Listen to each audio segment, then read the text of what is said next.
Assalamualaikum warahmatullahi wabarakatuh. Selamat pagi teman-teman semua. Ketemu lagi dengan saya Bagus Utomo dari komunitas peduli Schizophrenia Indonesia. Nah teman-teman suka lihat YouTube nggak? Nah, di YouTube saya temukan banyak sekali YouTuber yang membuat prank atau eksperimen sosial yang objeknya itu orang dengan gangguan jiwa. Nah, sayangnya cara mereka membuat prank itu atau membuat eksperimen sosial itu menjadikan orang dengan gangguan jiwa itu olok-olok atau objek yang ujung-ujungnya adalah menstigma gitu. Contohnya ya, ada channel YouTube yang membuat satu prank dengan bentuk ODGJ ngamuk di jalan, ngejar-ngejar orang pakai golok sampai ke cebur sawah gitu. Saya tegur tuh di konten tersebut dengan akun peduli schizophrenia, tapi tidak disambut, malah dia semakin banyak membuat prank seperti itu. Terus kemudian dia malah lanjutin bikin prank membuang ODGJ di dalam karung gitu.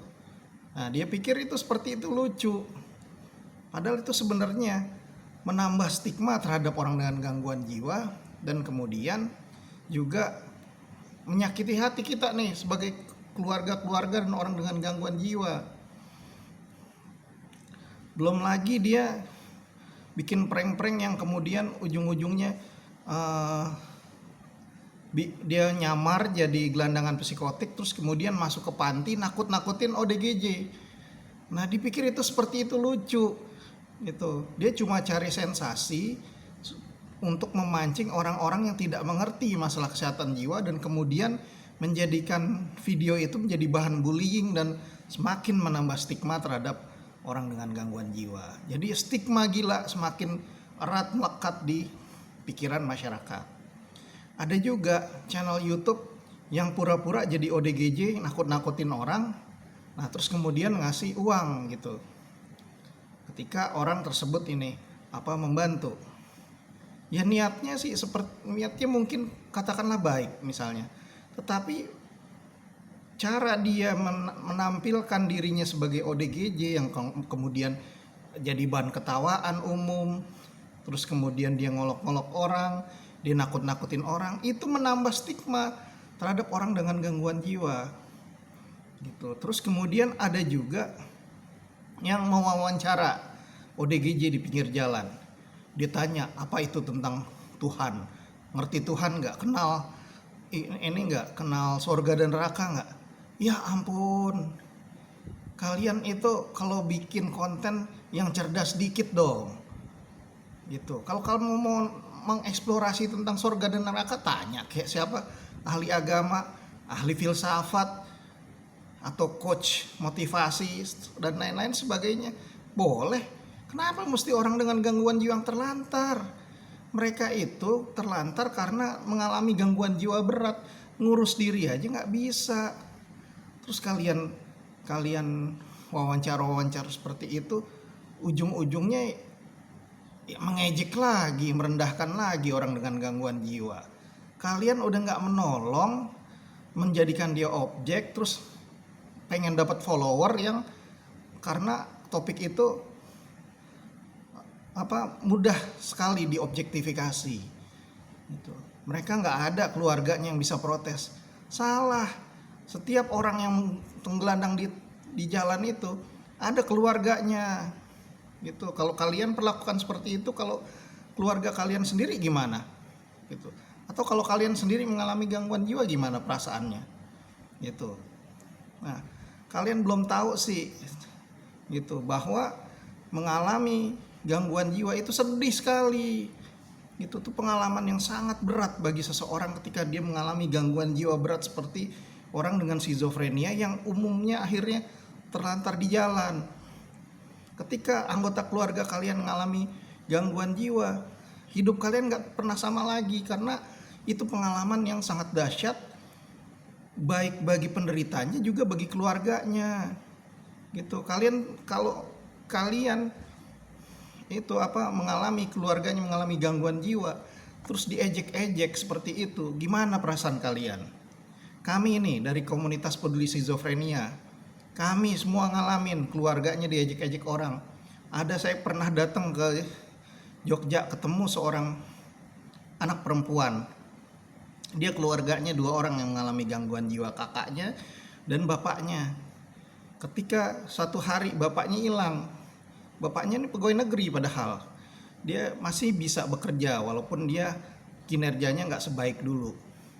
Satu hari dia hilang karena dia kambuh, dicari-cariin, terus kemudian di jalan dilihat di RT sebelah, diolok-olok oleh banyak orang dan ditanggapi nomor togel. Akhirnya dia sedih sekali kan. Kemudian sudahlah, dia nggak mau ngelawanin orang, nggak mau marah-marah, akhirnya dituntun aja bapaknya pulang. Tapi gimana perasaannya? Hatinya hancur gitu. Terus kemudian kalian menggambarkan ODGJ, orang dengan gangguan jiwa yang menggelandang itu, sebagai monster yang jahat, ngejar-ngejar orang, mau ngebacok orang, mau mukul pakai balok dan sebagainya. Berapa persen yang seperti itu? Kecil sekali orang dengan gangguan jiwa yang cenderung melakukan kekerasan. Dia justru takut terhadap orang luar, takut mendapat perlakuan yang tidak baik dari orang luar. Tapi gara-gara kalian menambah stigma dengan seperti itu, mereka kemudian menjadi objek penganiayaan oleh orang yang tidak paham tentang gangguan jiwa. Demikian juga mereka yang menstigma orang dengan gangguan jiwa dengan menyebarkan isu bahwa ODGJ itu menculik anak, ODGJ menganiaya ulama dan sebagainya. Kalian nggak tahu bahwa mereka yang udah telantar di jalan ngurus diri aja nggak bisa, boro-boro menganiaya orang atau menculik anak untuk dijual. Kalau ada yang seperti itu, orang sehat yang bisa seperti itu. Kalaupun ada orang dengan gangguan jiwa yang cenderung melakukan kekerasan, korbannya paling utama itu adalah keluarga sendiri. Kami ini sebagai caregiver. Gitu. Jadi tolong, kalau kalian nggak bisa bantu orang, jangan menyakiti orang itu. Maupun apakah dia itu artis kek, mau apa kek, tolong. Kalian kalau mau cari duit, cari deh dengan cara yang lain. Tapi jangan memperlakukan orang dengan gangguan jiwa seperti itu.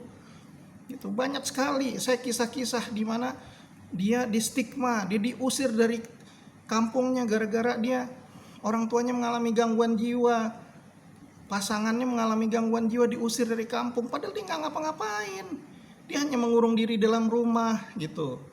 Ada satu keluarga yang bapaknya gangguan jiwa, tapi karena di Indonesia pelayanan gangguan jiwa masih langka, akhirnya dia menggelandang, telanjang, diolok-olok sama orang. Akhirnya bukan ODGJ-nya diolok-olok, tapi keluarganya, anak-anaknya pun diolok-olok, dibully di sekolah. Gimana perasaannya? Hancur, ngerti nggak kalian? Hancur gitu. Dan gara-gara stigma seperti itu, banyak ODGJ yang malu dibawa berobat atau konsultasi ke psikolog maupun ke psikiater, apalagi dibawa berawat ke rumah sakit jiwa. Jadi malu karena kalian sering membuat olok-olok tentang rumah sakit jiwa juga. Dokter jiwanya juga di stigma oleh masyarakat, dibilang dokter gila dan sebagainya. Kalian kalau ada ODGJ yang terlantar di jalan, harusnya kalian bantu, beri makanan, beri pakaian kalau dia telanjang, manusiakan dia. Tapi kalian kalau ketemu koruptor tentang banyak duit, pentereng pakaiannya, mobilnya mewah, kalian nunduk seperti itu. Nah, malu kalian di hadapan Allah kalau kalian sikapnya seperti itu. Nah, saya lanjutin lagi, di mana keluarga ODGJ tadi ya, ada yang bapaknya gangguan jiwa, terkenal di kampung, dia diejek-ejek di mana seluruh kampung, nggak ada yang mau bergaul sama dia gitu. Terus kemudian apa, dia pas satu dia naik angkot, bapaknya ternyata udah ada di angkot tersebut. Kemudian pas dia naik angkot habis pulang sekolah, di angkot itu dia diam aja, karena bapaknya di depan, kursi bagian depan, adiknya anaknya duduk di pojok gitu, di belakang. Akhirnya apa?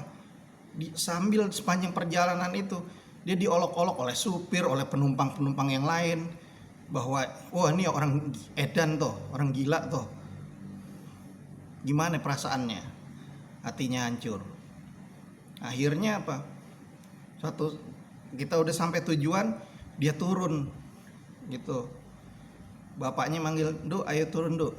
Padahal bapaknya ada di situ, dia dengar sendiri orang mengejek-ejek dia. Bayangkan gimana perasaannya sebagai orang dengan gangguan jiwa dan anaknya yang nggak berdosa. Jadi begitu dibayar sama anaknya, baru sopir angkotnya, wah jebule anaknya itu. Oh, gimana ya, malu kan seperti itu. Katanya orang yang sehat kok malah mengejek-ngejek orang yang sebenarnya justru harus ditolong.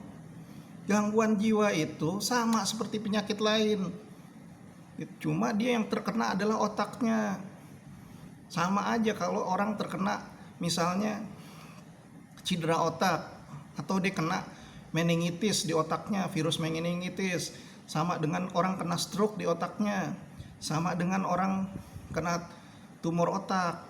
Gara-gara penyakit-penyakit seperti itu bisa juga kok mengalami gangguan jiwa. Itu sama orang kena kanker otak, sama dengan orang penyakit kanker, diabetes, darah tinggi dan sebagainya. Coba kalau kalian ada orang penyakit kanker berat, terus kalian ejek-ejek, bisa nggak? Kalau kalian merasa bisa mengejek-ngejek itu, apalagi ngatain kurang iman dan sebagainya, kalian berarti yang beragamanya belum benar. Renungkan seperti itu. Gitu. Kalian selama ini kalau ngelihat ada orang dengan gangguan jiwa nggak peduli. Udah nggak peduli, mau cari makan dari penderitaan orang lagi. Malu dong, gitu. Tolong sekali lagi stop membuat YouTube isinya prank terhadap orang dengan gangguan jiwa atau keluarganya, prank tentang rumah sakit jiwa tapi menstigma, terus kemudian prank dokter jiwa menstigma, kemudian bikin eksperimen sosial, ujung-ujungnya menakut-nakutin orang terhadap orang dengan gangguan jiwa. Tambah lagi bikin video disebarin bahwa ODGJ menculik anak dan sebagainya. Ya ampun, sampai sekarang belum pernah ada buktinya ODGJ benar-benar menculik anak, apalagi ngejual buat dijual organnya. Orang dia ngurus diri aja nggak bisa. Itu dia makan sampah dan sebagainya karena dia nggak bisa mengutarakan penderitaan dia kok. Dia udah putus dari realitas, orang sama keluarganya aja belum tentu ingat. Sampai ada yang hilang bertahun-tahun. Kalian tahu nggak perasaannya seorang ibu yang kehilangan anaknya menggelandang di jalan, terus kemudian nggak ketemu lagi, nggak pulang sampai bertahun-tahun. Ada keluarga ODGJ itu yang ibu ini kehilangan anak laki-lakinya. Dia sampai setiap hari dia cari itu anak, sampai jalan kaki, nyewa ojek, naik angkot segala macam, kemana-mana dipasang iklan di koran. Gimana rasanya orang udah mengandung anak, sudah sampai gede, tiba-tiba dia nasibnya jelek, dapat gangguan jiwa berat, terus kemudian hilang lagi di jalan. Gitu. Kalau ada musim hujan, dia di dalam orang lain tidur nyenyak, dia nggak bisa tidur, dia membayangkan, aduh anak gue tidur di mana, kehujanan, ya kan. Terus ada isu lagi penganiayaan ulama, penculikan anak, akhirnya ODGJ di mana-mana dipukulin, dianiaya, diinterogasi. Kalian nginterogasi ODGJ rame-rame dipaksa. Orang sehat aja kalau kalian rame-rame paksa seperti itu juga takut. Apalagi ODGJ yang otaknya udah gak nyambung. Saya nih udah hidup dengan orang dengan gangguan jiwa berat, 35 tahun saya mendampingi kakak saya. Kakak saya sering ngelayap, pergi, hilang. Saya cari-cari kemana-mana nggak ketemu. Nanti 2 minggu baru pulang, baju badan udah kotor dan sebagainya. Gimana perasaannya? Sedih, sedih sekali. Kenapa ini bisa terjadi pada keluarga saya? Ingat, gangguan jiwa bisa terjadi pada siapapun. Kalau kalian nyebarin kayak gitu, ada dianiaya di mana-mana, dijadikan objek, bahkan di ini lagi masih diangkat lagi di TV, dijadikan bahan ini perdebatan dan olok-olok oleh para ahli di TV. Gimana jadi keluarganya? Seorang ibu yang kehilangan anaknya hilang di jalan, dia nggak bisa tidur, sedih. Gimana anak saya? Gitu. Sementara pemerintah nggak peduli. Orang dengan gangguan jiwa yang menggelandang di jalan itu orang yang paling terpinggirkan, kelompok masyarakat paling terpinggirkan, karena mereka KTP nggak punya, kakak nggak terdaftar di mana-mana. Kalau dia mati dianggap nggak ada yang nggak penting. Pemerintah nggak nganggap mereka, padahal dia warga negara loh. Itu ditambah lagi orang bikin video mengolok-olok orang pihak pilih orang dengan gangguan jiwa. Kalian nggak pernah keluarganya ngalamin gangguan jiwa kok sok bikin video mengolok-olok. Kakak saya mengalami gangguan jiwa bisa milih. Kakak saya ikut setiap pemilu memilih. Itu jangan meremehkan, apalagi mereka mendapat pengobatan yang baik dan kemudian juga mendapat pendampingan yang baik. Itu saya suruh kakak saya milih, dia berangkat sendiri, dia daftar sendiri, bisa gitu. Jangan merasa kalian lebih baik dari orang dengan gangguan jiwa. Kalian kelakuannya belum tentu lebih baik dari mereka.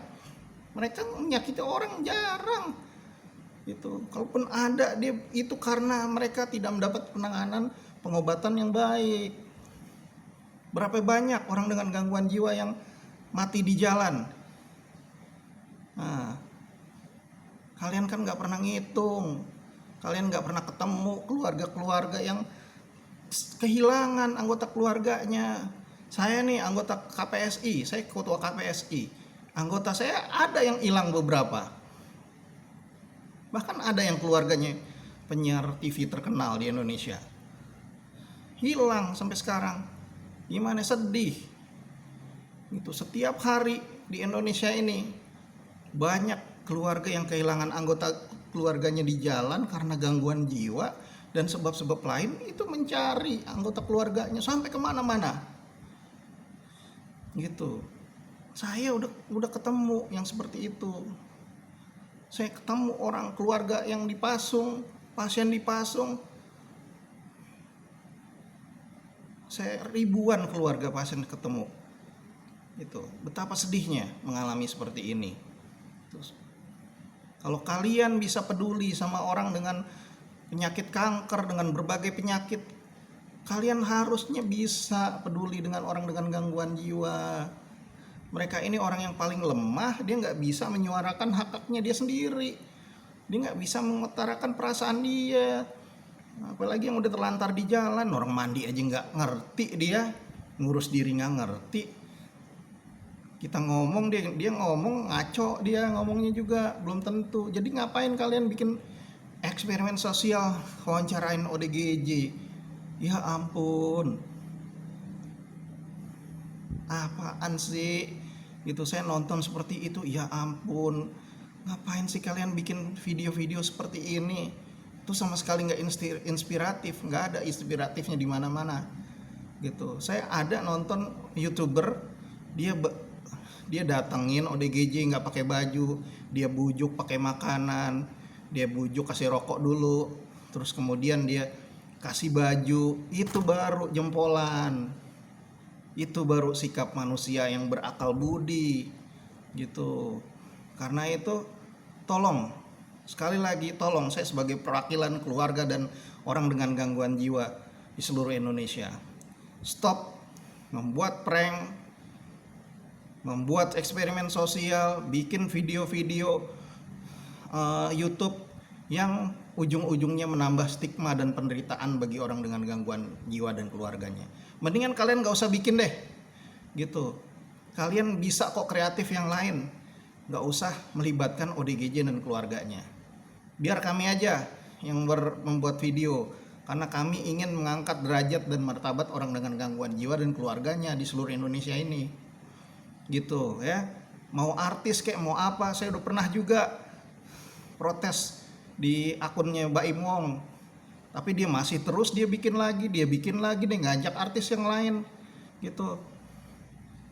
Dia nggak ngerti gimana perasaan kita sebagai orang dengan gangguan jiwa dan keluarganya, gitu. Kita walaupun diperlakukan seperti itu, saya udah 20 tahun lebih memperjuangkan isu kesehatan jiwa di Indonesia. Saya sering menghadapi orang-orang seperti itu, mengejek saya dan sebagainya. Tapi saya paling anti saya mendoakan orang lain mengalami gangguan jiwa atau keluarganya mengalami gangguan jiwa. Nggak pernah saya, walaupun diperlakukan seperti itu.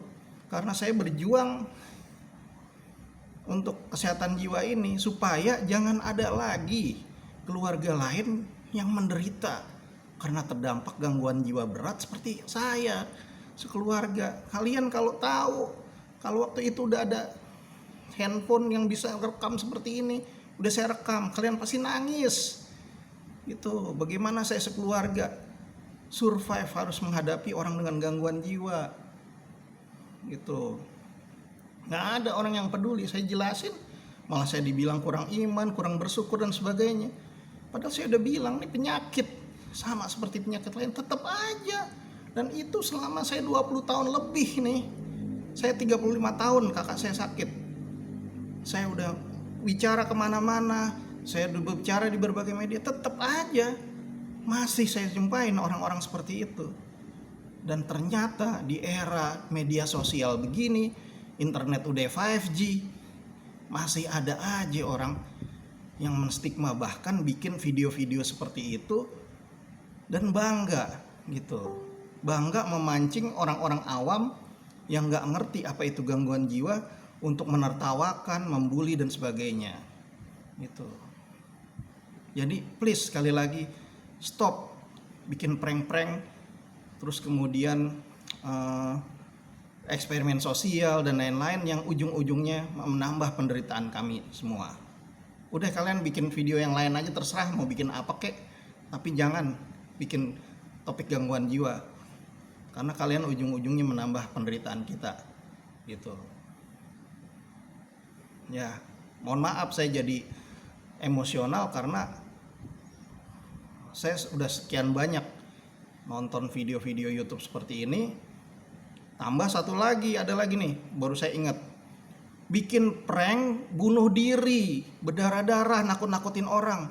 Ya ampun. Bahkan ada yang, mohon maaf nih, bercadar segala, bikin prank nakut-nakutin bunuh diri. Kami ini berjuang untuk mencegah bunuh diri, kok kalian bikin prank-prank kayak begitu. Kalian gak tahu, nonton seperti itu keluarga orang dengan gangguan jiwa yang ada pengalaman bunuh diri, nonton begitu trauma, apalagi keluarga yang meninggal, trauma loh. Dampak dari tayangan kayak kalian buat itu, dosa loh kalian kalau masih terus bikin kayak begitu. Ya saya udahlah, intinya ya saya kembalikan lagi pada kalian semua. Saya cuma bisa menghimbau untuk tidak melakukan itu lagi. Mudah-mudahan kalian bisa berusaha mengerti dan memahami apa yang kami alami ini dan jangan lagi dilakukan. Tapi kalau video saya ini malah juga ada komen-komen membuli dan sebagainya, ya semua saya kembalikan kepada kalian, gitu. Biar Tuhan yang akan memberikan keadilan, gitu. Ya saya kira cukup itu, sekian. Mudah-mudahan direspon dengan baik oleh siapapun yang menonton video ini. Terima kasih. Wassalamualaikum warahmatullahi wabarakatuh. Salam sehat jiwa.